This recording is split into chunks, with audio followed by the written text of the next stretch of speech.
پھر وہی شام ہم گھنٹے بھر میں ہی کامران کے ساؤتھ لندن والے حصے میں موجود فلیٹ پہنچ گئے تھے۔ جب تک میں شاور لے کر فارغ ہوا تب تک کامران ناشتہ بنا چکا تھا۔ مجھے کچھ خاص بھوک نہیں تھی، لیکن کامران حسب معمول اپنی پرجوش روایتی مہمان نوازی کا مظاہرہ کرنے میں کچھ زیادہ ہی مہو تھا۔ ناشتہ کرنے کے بعد میں لمبی تان کر سو گیا۔ کامران بھی اپنے ریسٹورنٹ کے لیے نکل پڑا۔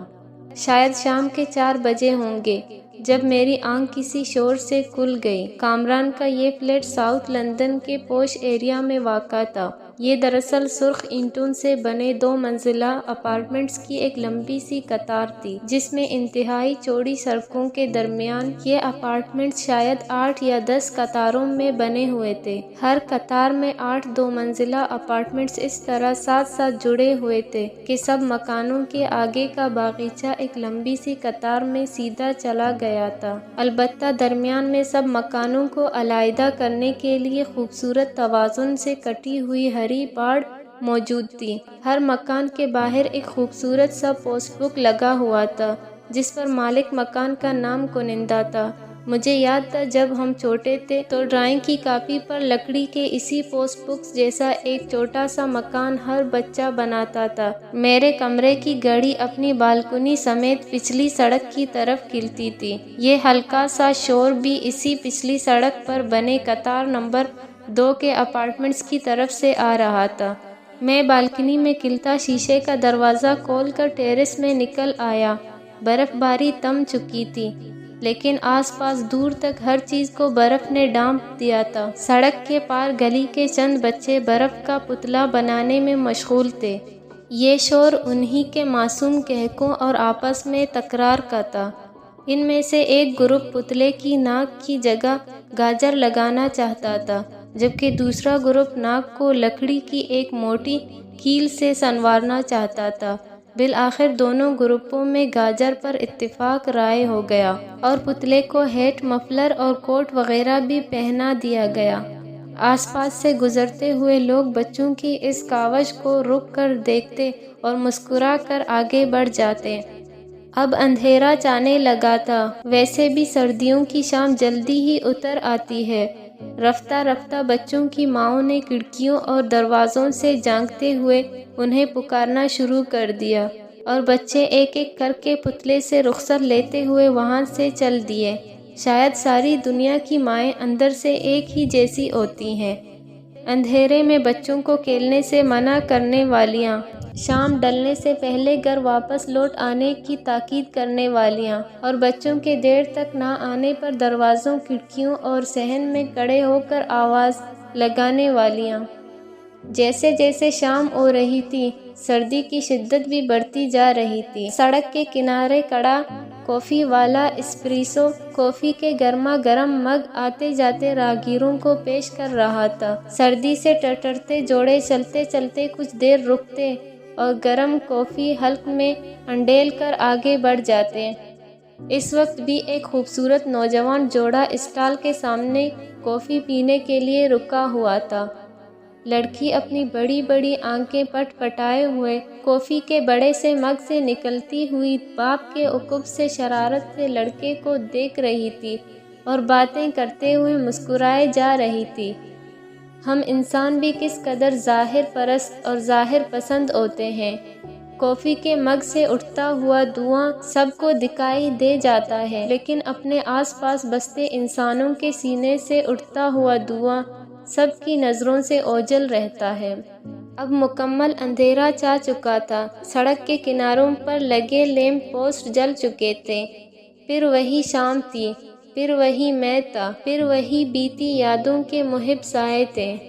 کہتے ہیں شام زوال کا وقت ہوتا ہے، اور زوال صرف سورج کا ہی تو نہیں ہوتا۔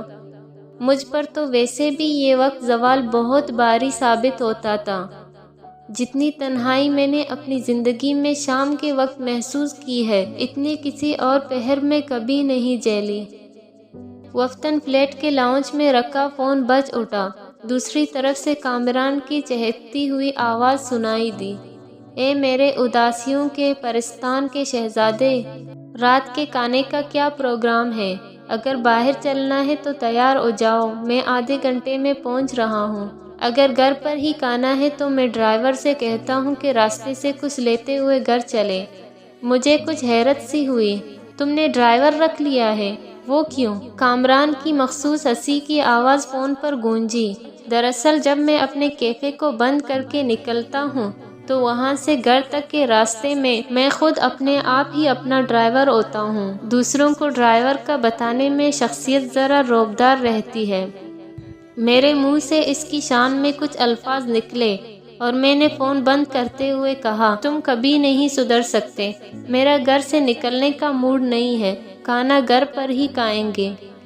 کچھ ہی دیر میں کامران رات کے کھانے کے تمام لوازمات سمیت آن موجود ہوا۔ وہ آتے ہوئے تیار کھانا ہی بازار سے لیتا آیا تھا، جسے اس نے کچھ ہی دیر میں کسی سگڑ عورت کی طرح گرم کر کے کھانے کی میز پر لگا دیا۔ کھانے کے بعد کافی کا ایک دور چلا اور پھر آخر کار کامران کی زبان پر وہ بات آئی گئی جسے میں انجانے میں صبح سے ہی ٹالتا چلا آ رہا تھا۔ کامران نے کافی کا ایک لمبا سا سپ لیتے ہوئے غور سے میری جانب دیکھا۔ تم اتنی آسانی سے ہتھیار ڈال دو گے، ایسی امید مجھے تم سے ہرگز نہیں تھی میڈی۔ میں نے دانستہ اس کی جانب دیکھنے سے گریز کیا۔ جب دشمن خود مد مقابل خیمے میں آ کر فریاد کرے کہ یہی ایک جیت اس کی زندگی کا حاصل ہے تو مجھ جیسوں کو ہتھیار ڈالنے ہی پڑتے ہیں۔ کامران کی بے چینی میرے جواب سے کم ہونے کی بجائے کچھ اور بڑھ گئی۔ وہ جھنجھلا کر بولا، مجھے تمہاری منطق آج تک سمجھ نہیں آئی۔ تم نے اس ایک لڑکی کے لیے زمانے بھر سے بغاوت مول لی تھی۔ سارے گھرانے کی مخالفت کے باوجود تم اپنی جگہ ٹک گئے تھے۔ کیا کچھ نہیں سہا تم نے؟